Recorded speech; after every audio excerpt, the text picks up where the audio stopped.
Hello, everyone, and welcome back to Top 10 Tuesday, March Madness edition. We're switching it up a little bit this week. We're filming this really early. The bracket hasn't come out. By the time you're seeing this, you have a bracket. You probably filled out a few. Wow. Yeah, I haven't thought of it like, oh my fuck, the bracket's yeah, gonna be out so soon. I know. So we're filming this Oh my the god. Wednesday before conference tournaments aren't even over. A lot's going to happen the next A lot couple of some days. even. Yeah, yeah. But today we're not spinning a wheel. We're not letting the wheel decide what the topic is. March has decided what the topic is, and we'll be doing top 10 March Madness moments slash people slash whatever you want. Just basically top 10 Yep. March Madness things. Yep. Um, I personally for my list did it in my lifetime. You can do whatever you want with Yeah. your list, but I just wanted things that I remember. I went strictly off the Yeah. dome. Um, I, but I I I Go ahead. definitely prioritized things that I saw with my two eyes and not just like in like YouTube videos and stuff like that. Mhm. Like things I watched live, I definitely prioritized, but I do, might still have some, old gems that deserve to be on it. Agreed. This is one of my favorite ones because this is the greatest time of the year. We're approaching you guys watching this on a Tuesday, Thursday, Friday, Saturday, Sunday. It's pure bliss for Wyatt. I'm gonna sit on a couch for all of those hours and watch basketball. It's gonna be I awesome. I'm very mean, excited. Tuesday, Wednesday too. The first four starts Tuesday. And Yeah. Or Battleflix trivia tournament will be airing right after this. I'm trying to do mental math, but yeah, Battleflix trivia tournament will be airing right after this, so make sure you watch that as well. All right, who went first? Literally 3 days ago. ah, no idea. No idea. Um, My let's. number one was a Philly cheesesteak. And mine was bacon, egg, and cheese McGriddle. I think you finished it all off with a griddle. That sounds right. Does that So sound right? I go first. Yeah. Okay, I'll go first. I don't mind. Again, this will be kind of quick episode. We already prepped our list beforehand. My number 10.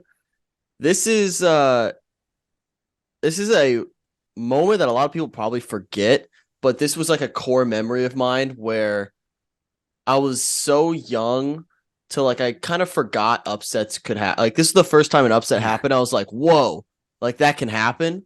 Like it's like the first March Madness I was locked into as a kid. Yep. And this is when the number one overall seed, Kansas Jayhawks, lost.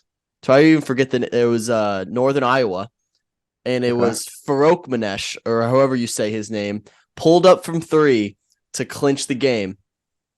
Okay. And I rewatched this clip a lot, but recently, like 10 minutes ago. It's crazy what this dude did. They were up, I believe, two at the moment, and they're just dribbling the clock out, trying to avoid getting fouled because Kansas is going to go foul. It's like under 30 seconds. And Farouk Manesh just pulls up from three, a ballsy move, and just buries it. Because you missed that, Kansas gets the ball, they got a chance to tie it. Yeah. Dude just jab steps, pulls up, Farouk Manesh clinches it. Northern Iowa moves on to the Sweet 16. It was a core memory of mine. It's the first March Madness memory that I think I really like locked into. So it's a nostalgia pick for sure, but I'm picking as my number 10. Yeah. You definitely know this coach was yelling at him on the sidelines. Yeah, it's Like like, what do that's you do? Like, yeah, I personally don't remember that, but Northern Iowa, I do remember always they would always come in as like a 9, 10, or 11 seed for like mm-hmm. probably 10 years. They had a good run. Sweet Um, jerseys too. I like the yeah, purple. purple and gold. Shout out GC. Skull. Um, oh, that too. Yeah. My number 10 is, I guess you could say this moment happens every year. So this was going to be my honorable mention, but since I realized I only had nine and I throw in a 10th, it's a perfect 10. Perfect way to start the list. And it's the perfect way to end March Madness. And that is the One Shining Moment music video at the end of every March Madness that summarizes every like great thing that happened that March, because watching that and like the song in the background, like one shining moment, like it's just such a vibe, and it's just like a perfect way to culminate like the month and the tournament and everything like that. And it happens every year. Yeah, it's great. It's a great video to watch. But that means it's over. I know, but you're not sad because it's over. You're happy because it happened. You know, right? But think about in 2020. Did we have one of those videos? No, we didn't. But you would want one of those videos because that means it happened. You know, so yeah, it does mean it's over. But like those videos are fire because They are. You're like, oh my god, like that. It's just like the highlights of the tournament all in one video with a great classic song, and that song is only known for fucking March Madness. Like nobody plays that song, nobody listens or cares about the song for any other reason. So it's fair. All right, my number 9. I'm going with I believe this was an Elite 8 game, maybe Sweet 16.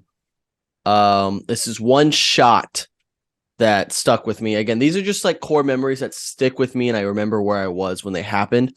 I believe it's against Kansas again. I'm just assaulting the Jayhawks here. I'm going with Trey Burke when he pulled up from like the logo. Yeah, Trey Burke was like that. He tied the game to force overtime. Again, I think this was against Kansas. Yeah, He kind of like loses the ball for a second and then realizes he's super far away and just says, fuck it, we ball, pulls up, drains it, Trey Burke, and I think they won in overtime. yeah. But that's another memory. I was right downstairs. I was watching on the big TV down there, and I remember exactly where I was. So shout out Trey Burke. I believe Michigan had some moments for sure.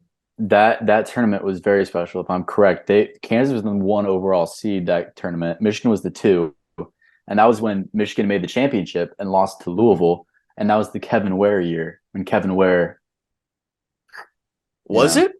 I'm pretty sure that's the Kevin Ware year. Because that was the year they had the short sleeve jerseys. They had Adidas short sleeve jerseys, and I remember because I got a Louisville Gorgie Jang jersey because I Did they have like Peyton Silva on that team, and yeah, like Peyton Silva. Fuck, I DM'd on Instagram. Luke Hancock. Yeah, is that a Luke Hancock time? Yeah, he's the white guy, right? Yeah, yeah, he went crazy. And then Gorgie Jang, yeah, was their big. But yeah, they did go crazy. But Michigan was good those years too. I think they had Mitch McGarry. What a dog. Yeah, he's kind of up in the Luka Garza in terms of college legend. Didn't really pan out, but Luka still has a chance. My number 9 is pretty recent. I was actually at your house for the game, and that is UMBC over Virginia. I have it at 9 just because it is technically second round, and I hate how the second round is considered like the first round of the tournament is considered the second round. I hate that. I think it's so misleading. Just have the first 4 just be called the first 4. But UMBC over Virginia, like the first 16-1 upset, crazy. I remember we were at your house, and our friend Jacob Andriel, shout out Jake, he said like, "Oh, if they win this game, like I'll go to Purdue," because he didn't want to go to Purdue. We were kind of, bugging him like, "Oh, you should just come to Purdue, like fuck it." And then they fucking won, and he was like, "Oh my fuck!" Like, and then he ended up going to Purdue. Yeah. That wasn't the sole reason, but like it happened, and like it's insane. I still think that is why. I think if Virginia wins that game, Purdue has a national championship next year. That's facts, and that's what I'm gonna say. Yeah, I'll get back to that Purdue run. Yeah, and for the record, our friend Jake meant like commit to go to school there, not just like visit for a weekend. Like commit to 4 years. This is a college I'm going to attend based off this 16 seed winning. That happened. Yeah. It's still crazy that how that game all transpired. Whatever. My number 8, Indy connection here. Really? I'm going with an upset. 14-3 upset. Georgia State over Baylor, and I'm taking RJ Hunter. Who's from Indiana, pulled up from 3. His dad was in the not wheelchair, like the bike or whatever for his ankle or ACL. He had ACL surgery or something, and he fell off the scooter when RJ hit that shot. And it was a cool little father-son moment. Humble brag, I remember this shot vividly because I trained with RJ Hunter growing up playing basketball, and so I remember that, like, that's why I was rooting for him, and then it happened and it was really cool, so I'm putting him on my list. Humble brag. But yeah, number 8, RJ Hunter, really cool moment. Cool. My number 8 is none other than Florida Gulf Coast University. I'm just gonna just that whole run. I don't know what year it was off the top of my head. Put 15. 2015. Okay, I was thinking 2014 or 15 around that time. They were called what? Dunk City. Wait, might have been 13. Yeah, I feel like it's low-key earlier than that. I don't think we were in high school yet. Yeah, it was Like 13. 2013 yet. But like watching highlights from them that tournament, like they looked like the best college basketball team ever assembled. Like they were literally just throwing lobs. Like they call them Dunk City because that's what they fucking did. They were just throwing lobs and like crushing teams. They made what, Elite Eight, or was it Sweet 16? Sweet I think they 16. lost. Yeah, but the first two games they were just dominant. Like they beat Ohio State first, I believe, and then Nope. somebody else. Wasn't Oh for 1. They beat Georgetown, who I had Georgetown. winning it all that year, and then they beat San Diego State. Okay, yeah, but still, and they crushed them both times. Yeah. Like that's They beat Georgetown was like close, and then they pulled away at the end with like 3 alley-oops, which was sweet. and then San Diego State they killed. Yeah, I think they blew them out. And that was just like fun. Like the whole nation got on their back. Like Mhm. I remember like the enrollment at FGCU the following year was like 20 or 30 times more than it's ever been. And like that's not the enrollment, but like the applications or whatever. So like that's insane. Like the whole nation was just around FGCU and rooted for that. So Yeah, I think that also hit us at the perfect time, like our age, because we're like what, 7th, 8th grade. We're like everyone plays basketball at that age, and you're like super excited. And you go out, like you lower the rim, you start dunking like Dunk City. It was just like you're very impressionable at that age. So I think that kind of caught us. We got caught up in the Dunk City for sure. My number 7. So I'm going with the championship moment here. This is another one when we were a bit younger. This might be the latest one on my list. Maybe I think this might be the year before Farouk Manesh. But another Kansas one, but it's a positive one. I'm going with Mario Chalmers. Yep. Dagger 3 to force overtime in the national championship. It's one thing to have a buzzer beater in a clutch moment in the round of 64, round of 32, Sweet 16. But you're doing the championship game, that's going to stick with you for a while. That's a legacy moment right there. Earns yourself a top spot. And Mario Chalmers goes on to be NBA champion with the Heat a couple times. I mean, good career. But that moment, that 3 coming off the screen. I remember like growing up, I would like mimic that shot all the time, like in practice, coming off the screen, fade away, top of the key. Yeah, it's cool. Really cool moment. So Mario Chalmers, number 7. Yeah, that's I think that's the first memory of college basketball, at least March Madness, that I have, because I remember exactly where I was, exactly like the power went out as the shot was going up, and I distinctly remember that. And No then just way. seeing videos of it the day after and stuff like that, and I was just like, wow, like that was. But that was the Derrick Rose Memphis team, Yeah, too. Like that was a great matchup. That was like great matchup. That was like iconic, point guard matchup, at least at the time. You know what's crazy is I remember exactly where I was too. I was right here laying on this floor. This was my brother's old room. I was sleeping on his floor that night to watch the game, and we had to go to school in the morning. I fell asleep in overtime. So I saw the shot, fell asleep, woke up the next morning, didn't know who won. Damn. But the shot stuck with me. But it's kind of crazy. I was literally like right here, 2 feet, just laying down on the floor. That's kind of crazy. That is. And that was what, 15, 16 years ago? Yeah. Oof, that was weird. 16 years ago, what was it? 08? It was 08. 08. 7, 08. 07. Yeah. My number 7, speaking of a long time ago, this was 2019, not a long time ago. And this is just one name, Carson Edwards. Carson Edwards. He would have been the player of the tournament. He would have been, I think, probably a better draft pick, honestly, if they continued. And going back to my point on UMBC being Virginia, that only because that happened, set up the script for the next year. And Virginia miraculously somehow rigging the rims for Ryan Klein to miss free throws to seal the game. And then for Diakite or whatever the fuck that dude's name was, He just had to get a rebound. fucking irrelevant. Just got to get one rebound. He shoots up a fucking three, and of course it hits it. And then of course they're gonna beat us in OT. It wasn't a three. It wasn't a three. Diakite's shot? It was not a three. Yeah, but it was what? Was it not a half court shot? No. Am I tweaking? You're doing revisionist history right now to make the odds seem like they were stacked against. No. But they were. If Ryan Klein hit his 2 free throws, it would have been a 4-point game. The game would have been over. Not clutch. I mean, that's a friend of the program. Not clutch. Oh, not clutch. Friend of the program, Ryan Klein. Friend of the program. He's been on the show before. Friend of the program, Ryan Klein. Let's go back to the game before that against Tennessee, which was Ryan Klein's game of his life. I had Tennessee winning it all that year.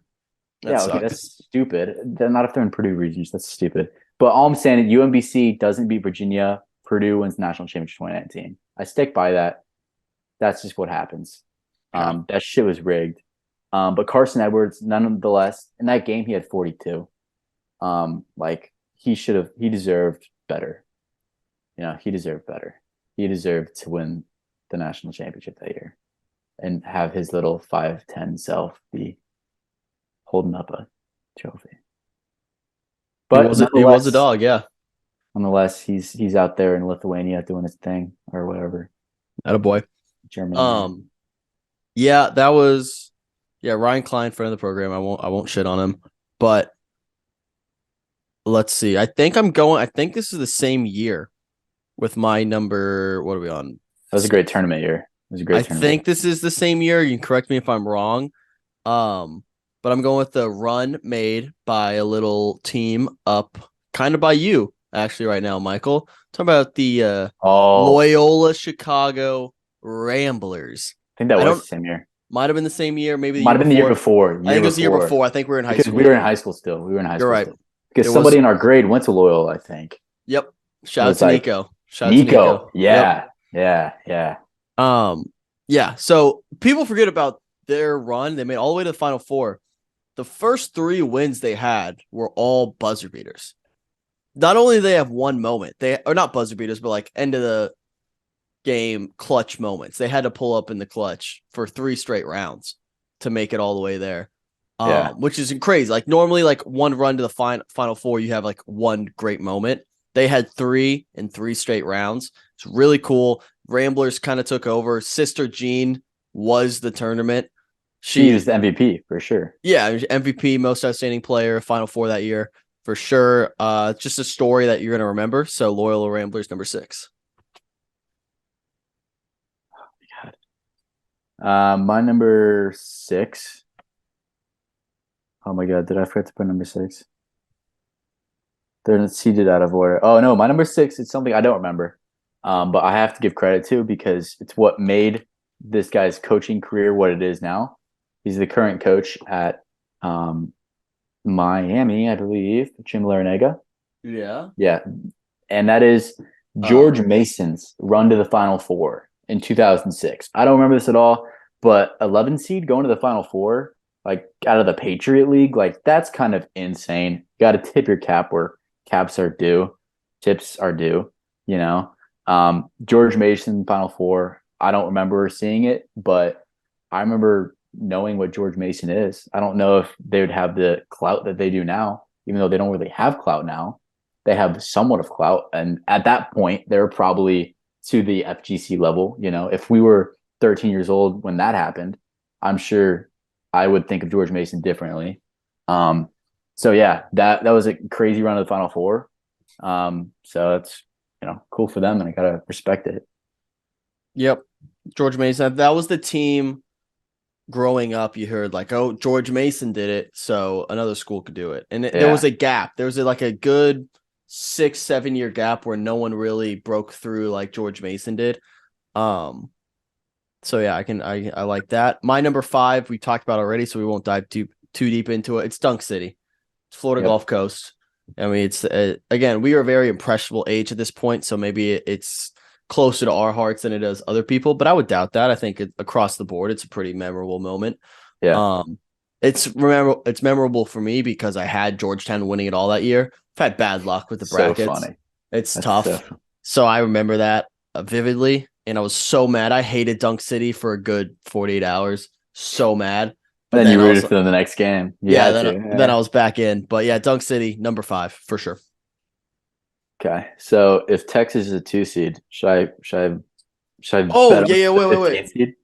I forgot. Since this is a March Madness preview, kind of. Yeah, you're still in that Texas shirt. Whoa, whoa, whoa! Oh, censor it. Texas, nice. Longhorns, baby. Longhorn season. I don't hate Texas. They're not bad this year. They're not 25 to bad. 1. 25 to 1, kid. Yeah, and not gonna lie, like it is kind of they probably have a mad chip on their shoulder with the whole they're getting ridden out because their coach is a fucking domestic violencer, you know. Well, Well, their ex coach. He's been ex-coach, gone. He's yeah. been gone for what 2 and 3 months, Yeah. three and a half Even in the months. past, they've moved on. Like they've been like better, honestly, since not better since him. Honestly, probably about the same. But their team is super talented. They have a No. very talented team. Yeah, Rodney Terry, the interim head coach, should be coach of the year. Sir Jabari Rice, that's a name. His name Yeah, is Sir Jabari. dude, Jabari Rice have you seen his pump fake? Look up Jabari Rice pump fake. It's Sir Jabari. Okay, Sir Jabari Rice. Look up his pump fake. What do you mean? He's got like he's known. I remember seeing this on like Instagram, like super early in the season. He's known for having like the best pump fake of all time. Like he gets up on his tippy toes where it's so close. He's got like a mad good pump fake. I'm pretty sure that's the guy. He's number 10 on Texas, I believe. Yeah. That's Sir Jabari Rice. Yeah, no, I see it. All right, bet. Yeah, again, he's a dog. Yeah, Marcus Carr, dog. Longhorns are dog. going all the way. Their It's free tall money. guy. Their tall guy's not that bad too. Yeah. The kind of light skin. Yeah. Go bet on the Longhorns. They're winning it all. I will be watching, almost live streaming every single game that the Longhorns play starting tomorrow at 7:00 for the Big 12 tournament. I kind of hope they lose early so we can rest for the tournament, but That's a terrible win's thought. win. I think that's a terrible strategy. I'm fine either way. You already have a big rest. You already have like a 6-7 game rest. You don't want too much of a rest, low key. I'm fine but either yeah, way. Yeah. Did you just go? FTCU. Yeah, right? that was my number 5. So you're number 5. My number 5. You already said it. It's that the Mario Chalmers shot in the Kansas Memphis game. Iconic. Sent it to OT, and I think it makes it more iconic that Mario Chalmers went on to have an amazing NBA career. I think if he was kind of a bum and like didn't make the NBA or anything like that, I don't think it would be as remembered now. So I think like let's say some random dude on Kansas hit that didn't go pro. I don't think people would remember it as much. So I'm glad that he's had a good career. And it's really aged like fine wine. So that's my number 5. All right. My number 4. This is one that's near and dear to your heart. You haven't mentioned it yet, but I figured it's got to be on your list. The only reason this isn't higher on my list is because their last win came against Purdue, which doesn't really prove much in the tournament. It would be higher if they beat like an actual blue blood, if they play like IU or somebody, I don't know, Wisconsin or something like that. Wisconsin, how'd they do today? Really good. Oh, like back then, just an actual like historic program, something like that. If they played them in the Sweet 16, maybe they'd be higher up on my list. Mm-hmm. But I'm going with the St. Peter's Peacocks. I'm talking about, a 15 seed to the Elite Eight is a once in a lifetime thing. I don't know if we see another one like that for a long time, and I might eat my words if we get one this year. It'd be kind of awesome. Whoever plays Texas is going to Elite Eight. But I kind of hope we don't get something like that for a while. You need it to like cool off for a couple of years. If it happens every single year, it loses its shine, its luster. Which I think people buy into the teams like that. So St. Peter's, historic run. You got Dougie Mustache, whatever, who milked that to the moon as much as he could, which is fair. Of course, you have to. And then their coach is now at Seton Hall. Great coach. And yeah, it's just a fun story to watch. Very recent, obviously. But yeah, number 4, St. Peter's. I don't know. That doesn't even ring a bell. I don't know what you're talking about, to be honest. That team sounds irrelevant. Team sounds stupid. If the game wasn't on Peacock Day, National Peacock Day, I would have been in New Orleans. We would have made the Final Four. That's all I'm saying. Yeah. At least it wasn't the most talented team Matt Painter had ever had and will ever have. At least that wasn't the case, right? Just because you're the most talented team doesn't mean it's the best team. Agreed. But you do agree that was the most talented. I don't know, man. I don't. You're We not didn't. getting a star. Getting a star like Jaden Our Ivey point happens. guards were bad last year. Our point guards were bad. Eric Hunter and Isaiah Thompson, bad. Like those are bad point guards. Eric Hunter, actually, I just saw this today. He is academically ineligible to play in the Big East tournament for Butler, and this would have been like he's a grad transfer, so this is gonna be his last. And he was the starting point guard for Butler, and he's academically ineligible. That That's was tough. kind of funny. That's tough for him though. So yeah. So whatever. Peacocks, they suck. Fuck them. Um, my number four, right? That was four. Yeah. Yeah. My number four. Have you already said this? I don't think you have. It's Lehigh over Duke. I know it's not that crazy of an upset because it was just 15-2, but I think it was the first 15-2 to like really. It wasn't the first 15-2 because there was actually another one that day when Norfolk State beat Missouri. But Lehigh over Duke. I remember like if it's one of those memories where I remember where I was, and I'm just like I was in Drew Thiem's basement watching that game, and I was just like, and that was at his old house too, and I was just it was right before bed. It was one of the later games. I was just like, wait, what the fuck just happened? And it's one of those things where Duke, like when growing up, you just learn that Duke is like blue blood, the bluest of blood, right? They're just the pinnacle of college basketball and everything like that. And like a team like Lehigh and like this skinny guy named CJ McCollum just like beating them is just like crazy to think about. And it was like kind of the first 15-2 upset to I think really put on the map like, wow, it's like really possible. And like, blue bloods aren't safe, I don't know. That was just a memorable game for me. I like the pick. CJ McCollum obviously going on to be an NBA superstar. Yeah. I want to throw a challenge flag because I don't think that was a night game. I think that was a early game. And I want to somehow look this up. I don't think it was a night game. I'm going to try to I don't know if we can figure this out. Lehigh. Cuz for some reason I had that same memory, but mine was like during school. It was like a 2 was during No. This was the other Duke upset when Duke lost. Duke lost like 2 years later. Yeah. Who like was it? 3 years later. It's a red and blue school, like navy blue. Not Belmont, but something like that. Duke. Oh. Because this one happened during school, and that's why I'm conflating them. Who did Duke lose to? Richmond. No. Stephen F. Austin, 2019? No. It was like it would have been I was in middle school. 2013, 2012. Belmont. It was Belmont. I was right. Belmont? They were 15 seed? 15 seed. Yeah. It was I honestly don't remember that game. Yeah, they faced no. Oh wait, no, they beat Belmont by 1 point. Who did they lose to? I remember Duke lost to another big upset. Yeah. Where is this? Duke. And this is bothering me now. Because I remember the team dancing. They did this really cool dance. Mercer. Final answer. Let's go. 2014. Yeah, 2014. Is that a 3-14 matchup? Yeah. Duke was the 3, Mercer was the 14. Yeah, I think that sounds right. Let's go. Yeah. I'm really glad I figured that out because that was going to bother me. Mercer had that guard, and he did do an iconic dance. And then he did Dougie or something. Yeah, he did that. He's like this, and it's like this skinny ass like short white guard. Yeah, I do remember that. That was 8th grade. I don't know who just went. You just went number 4. Yeah, I just did my 4. Okay, my number 3. You've already mentioned it. It's history, so it's got to be on my list. It's UMBC. It's a 16-1. The only reason this isn't the number 1 seed here is because it was a blowout. Yeah. Which kind of ruins the moment. It would have been so much cooler. I know. It's weird. It's weird to take it away for them like dominating a 1 seed. But if they would have beat Virginia on like a half-court buzzer beater to be the first 16 seed to ever win, that would have been an all-time moment. It still is an all-time like historic moment, but that would have been ingrained in your head for even longer. Sometimes I start thinking about like, what was that team name? Whatever it is, BC. There you go. But if it was a half-court buzzer beater to win that moment, way cooler.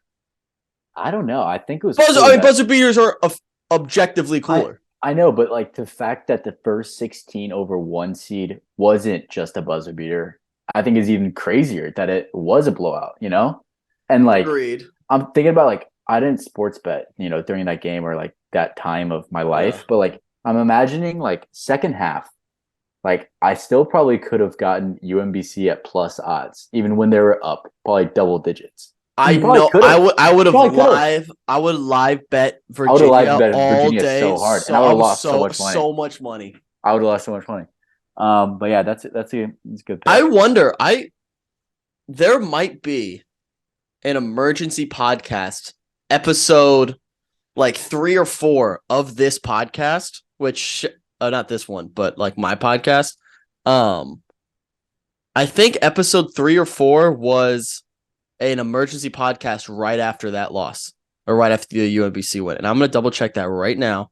Dude, I think I remember that because I was at Because your house. Chad and I filmed it. I hope it's on this feed. That'd be really cool. All right, we're in the 40s. So long ago, man. That'd be so long. Here we go. Marvel Phase 4. What?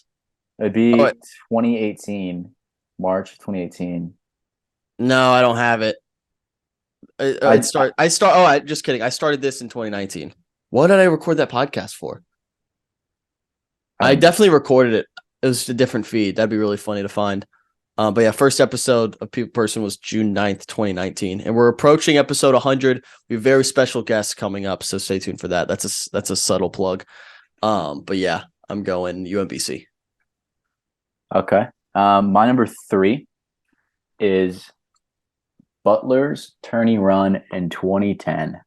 5 seed. This is the iconic what if. It's the biggest what if, I think, in my opinion, in college basketball history.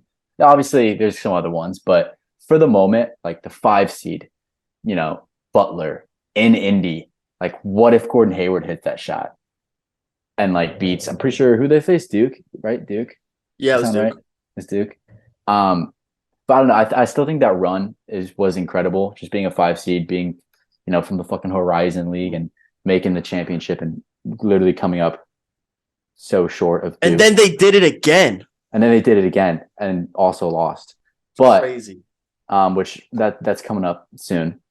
But yeah, I think that's crazy, and like what it would have meant, I think, to the sport and to Indy would have been insane. You know, just to win, like Indy's team to win in Indy. I don't know. That's the biggest what if, and that's why I have to have it like high on my list. Was that game? That game was in Indy. Yeah, it was. That was in Indy. Yeah, wow. And it was Butler. Like that's why it's so like, oh my god, like that would have been like what Horizon League definitely has never had a fucking champion. Like, and I don't know, just Butler. It's kind of crazy to see how like Butler really just like sprouted like they did, you know, because they were actually like nothing, and then Brad Stevens just fucked around and, you know, made him relevant. Yeah, it is crazy. Matt Howard, Sheldon Mack.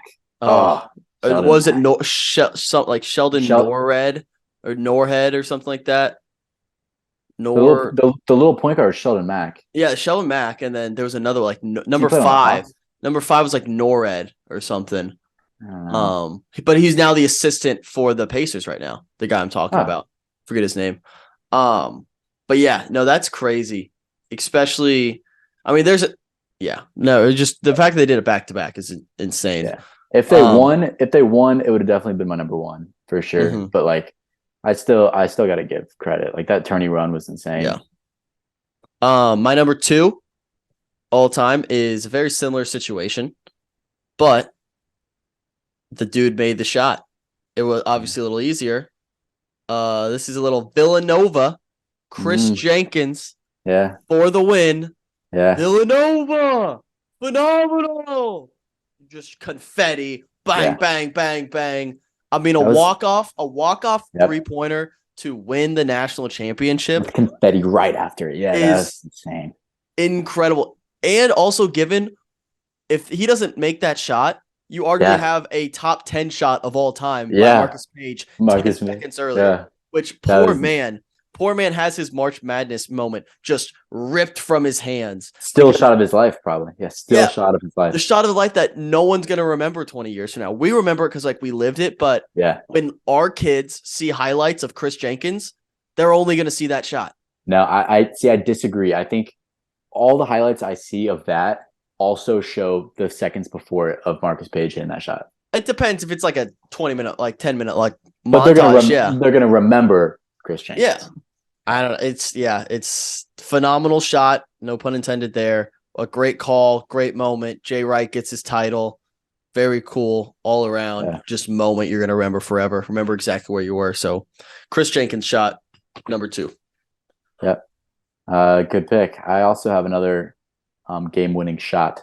This is a game-winning shot I wasn't alive for, but it's known as the shot. And so I feel like I have to have it on my list and give it props. I've seen videos of it.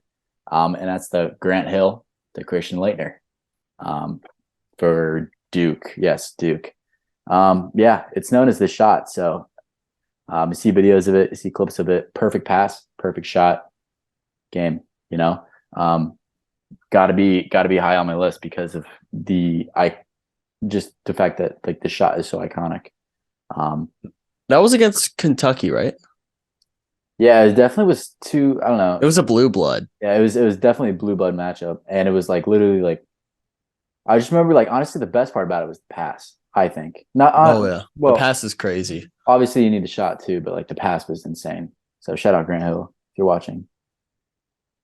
Yeah, shout out Grant Hill. All the old heads are gonna be like, "How do you not remember who they were playing?" Well, because we weren't born. So shut up. Yeah. Whatever. All right, number 1 on my list, top 10 March Madness moments. You mentioned it. You've already mentioned it. You say it's the greatest what if in college basketball history. Oh, okay. The moment that shapes, like personally, just shapes what March Madness is all about. Inches, absolute inches from all-time glory. And now I'm going to say something that might be kind of controversial. And I'm not a Butler fan, so I can kind of say this. I don't know how. I think like 80% believe this. I want that on the 80%. I kind of am glad he didn't make the shot. Because it adds to the moment of like. No. I get it sounds crazy. I know. But you make that shot, there's no moment in college basketball history that can top that. I disagree. There's nothing. There's no moment in college basketball history that could top that shot. I'm from Indiana. Butler's down the road. I understand how absolutely incredible it was. You have a Gordon Hayward statue outside of Hinkle. It would be memorialized forever and ever. But if he makes that shot, no other moment will ever top that. It's like for me when the Cubs won the World Series. It's like we broke the curse. Amazing, euphoric feeling. And now it's like every season after that doesn't have that same oomph. And like you can't manufacture that.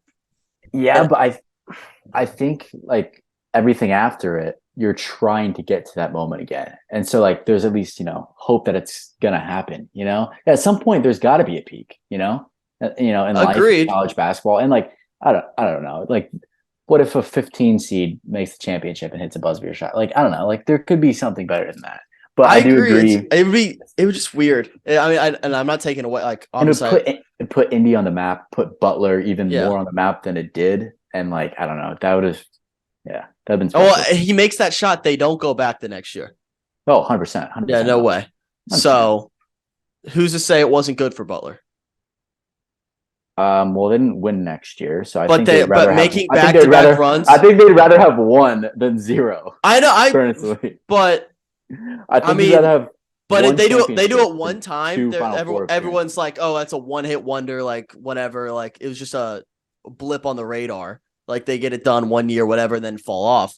Going back-to-back years, it's very impressive, and that's the sign of like a culture, an actual program. So again, obviously, you take the title 100%. 100%. But it's not a bad consolation prize to go back the next year. Granted, you lose again in arguably the worst title game of all time. That UConn game, maybe the worst basketball game ever played. Both teams shot a combined like 21% from the field. One of the worst basketball games ever played. So while we're on that point, that is my first dishonorable mention is that Butler UConn 2011 championship game. Final score was 53-41.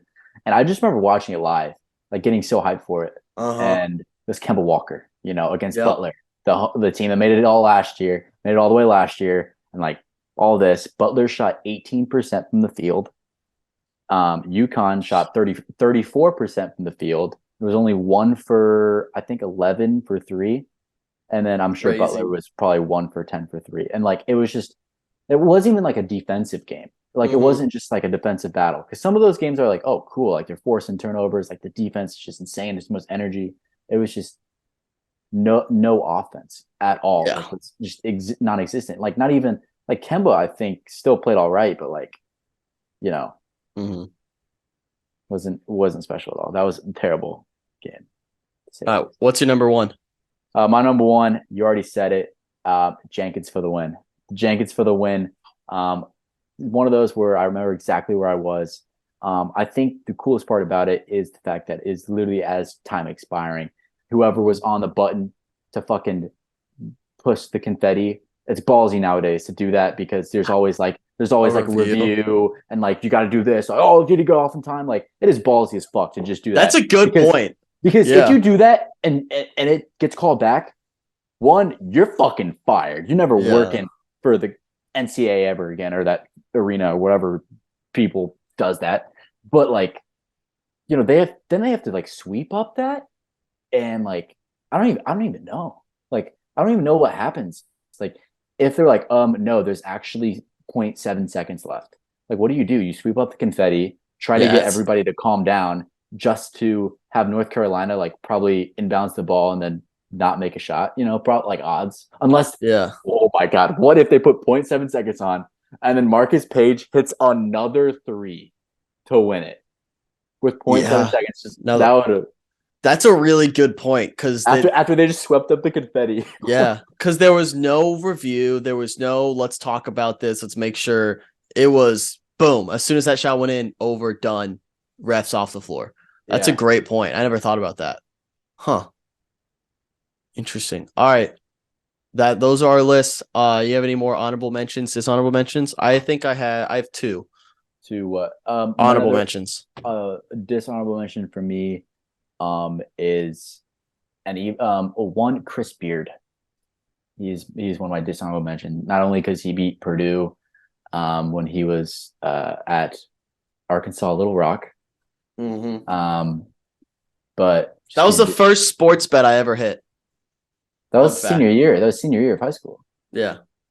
You bet illegally? Oh, interesting. Yeah. FBI. It's good odds. It's a good hit. The FBI would be like, hey, that's a good hit. Chris Beard. He sucks. And that game too. I'm pretty sure he beat us as another school too. Where did he coach after? Between Texas and Arkansas Little Rock. Oh, wait, Texas Tech. Texas Tech. He beat us. Texas Tech. Yeah. They went to the finals. Yeah. He beat us that year too, the Texas Tech. But yeah, Chris Beard, he fucking sucks. We beat him last year though, so fuck him. Sick, dude.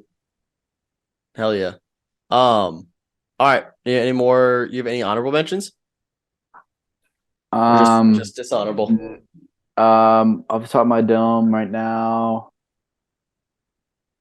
No. Okay. Honorable mentions for me. Number 1, Jalen Suggs, the half court shot. Oh, that was sick. Yeah, that was sick. I remember exactly where I was. I was watching that in the church parking lot. I was outside Carmel, just over here, watching outside on the big screen outside Sun King. Yeah. It was a giant screen. It's awesome. That was before Easter Sunday, if I'm correct, right? It was Easter probably Sunday. Around there, I was watching it on my phone in the parking lot before midnight mass. Oh wow. Iconic. Yeah, so that's honorable mention. Another honorable mention is Jordan Poole. His shot against Houston. That was crazy. Shout out to Chad. Everyone was rooting for Houston. We were watching it here. And yeah. I was upset when it happened, but looking back now, it's a pretty cool shot. Because then you just hate to see Chad happy. That was it. Yeah. That was the year of fuck you, Chad. An iconic year. Which I thought that was multiple years. I don't know. It might have doubled down. I thought we renewed our subscription for that. We might have. We did. We had, for those listening, you have no idea what we're talking about. We had a fuck you, Chad year where we have a friend, Chad, who 2017. That sounds 2018. I think it's one of those years. We just decided, you know what? We're just gonna dog on Chad all year. So shout out Chad for being a good sport. Anytime anything bad happened, we'd be like, fuck you, Chad. That's all. It's your fault. Yeah. Nice. So and then he arguably had like a really good year. I think like good stuff happened to him. So maybe we should bring that back. Yeah. We should just call him right now. Fuck you, Chad, and hang up. Yeah. Be like, hey, we're bringing it back. He's probably working right now. Don't do that. You're right. My bad. And then the last honorable mention I have is a future pick. It's when Wyatt calls Texas winning it all in the 2023 national championship. 25-1, kid. Go Longhorns. Hook 'em, baby. How much? Can I ask you a serious question? How much did you put on it? Did you put what your money? So we're gonna cut this because I don't want to put this out there. Fair. If Oh Texas my gosh. won with that, I do like honestly. Big 12 against the field. I was listening to a podcast today. Oh yeah. Yeah. Just like, oh yeah. would you rather have the field or Big 12? And I'm like, Big 12. I don't know. Like that's like a really good question. Like, I'll take the Big 12. Statistically, you have to take the field, right? I don't know. No, there's 5 teams in the Big 12 that could win it all. I think there's 2 realistically. Like, TCU, Kansas State. TCU and Kansas State can both win. Kansas State cannot win it all. Kansas State cannot win it all. Whatever. And TCU could maybe but that'd be kind of upset like crazy. Yeah, but they're good enough. But yeah, go Longhorns. My honorable mention is Texas winning it all this year, and it's gonna be the greatest moment of my life. So I mentioned this on the bum today. I'm an idiot because I've been bragging all March about how March is my favorite time of the year because I have no way to lose. Like I have no emotional connection. And so then what did I go and do? I build an emotional connection. Yeah. And create a way for me to lose. Very dumb of me. Extremely dumb, but it's a lot more fun. Let's go Texas. I'm going to be wearing this every single day, probably besides Saturday. Once the bracket comes out, I'm wearing this every single day. Longhorns, baby. Hook 'em. I really hope you're not. I hope you watch it. No, can't. It's bad luck. No, I probably will. But all right. Anything else, Michael? Anything else to add? Go Boilers. By now you've seen the bracket, so that means since we just won the Big Ten tourney, we're gonna be a 1 seed. And we're actually, the thing is, I don't want to be a 1 seed in the West Division. All right, that's another. You know what my dream is? My dream is Purdue slips up early. Texas wins the Big 12, gets a 1 seed. Purdue's the 2 seed. We play each other Elite 8. I'd love a Texas Purdue. I might drive to Chicago and we do a live stream during the game and just. That'd be in Las Vegas. Wow. Because if we get the 1 seed, we're probably getting the West 1 seed, which is in Las Vegas. Which I don't know. Either way, it could go 1-2 either way. If you guys win the Big Ten and like get the 1, I think it's very hard for Texas to get. If they win the Big 12, I think Kansas is already locked in a 1 seed though. Kansas is already locked in. I think Texas could steal the 4th spot. No. Especially if UCLA loses early because they are hurt. They're hurt. Won't. They don't have any players. Just Jalen Clark, right? Just Jalen Clark. No, they had another kid. I think the only realistic shot at the last 1 seed is Purdue, UCLA, Marquette. If UCLA and Purdue both choke and Marquette wins the Big East. I think my boys could sneak in, but we'll see. All right. So you guys watching this, go vote tomorrow on our Instagram. Let's do a live look right now because the poll has been running for this week's. So we'll know who won by now. But as of right now, Michael, I am winning 60% to 40%. It's a close one. Staying close as always. You put up a good fight. But we'll see. We'll see who wins this one. But go vote for the one you just watched on our Instagram, Top 10 March Madness. And happy March, everyone. This is March, baby. It's the greatest time of the year. Enjoy the next couple days. Milk it. Soak it all in. Everybody comment, because you already know the bracket. Comment your one sleeper team. I like that. And it can't be Oral Roberts, because that's the only thing I'm hearing right now. Yeah, I know. I it's already overdone. It's already overdone for Oral Roberts. Like, now everybody's going to have them. If they're a 12 seed, Not a Yeah. single team will take the 5 seed. Not a single person will pick the 5 seed. Agreed. All right. Thanks for watching, everyone. Love you guys. We'll see you tomorrow on the Bum. And go watch Battleflix tournament live now. Peace.